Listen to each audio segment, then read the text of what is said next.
sa balita, sincero sa serbisyo. Kini ang Radyo Sincero. Radyo Sincero, number one. Ang radyo ng puso mo. Basta kwapo sincero. Your favorite music station, 95.9. Radio Sincero.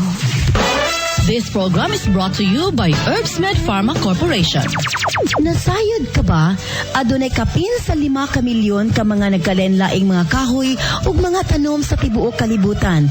Ug dunay linibogi kaniini nga mao'y mapuslanon isip herbal nga tambal sa atong kalawasan. Ug gikan sa linibo ka klase, gipili ang pinakamaayo, ang pinaka-espeso, ang pinaka-epektibo ug pinaagi sa makuti ug moderno nga pamaagi sa pagproseso, giitos, gipurify, giusa ang tanan ngadto sa usa ka lana. Nga diin ang formulation ini isip usa ka herbal nga haplas nga epektibo mao'y nasulian na napamatud-an na sa kadaghanan nga nakagamit niini. Kini ang Nance Liniment Oil. Mupatang-on, mupaalim sa mga nagdugo nga mga samad. Mupauga o mupapali sa mga nuka-nuka. Ang Nance Liniment Oil haplas usab panghilot sa mga nalisa o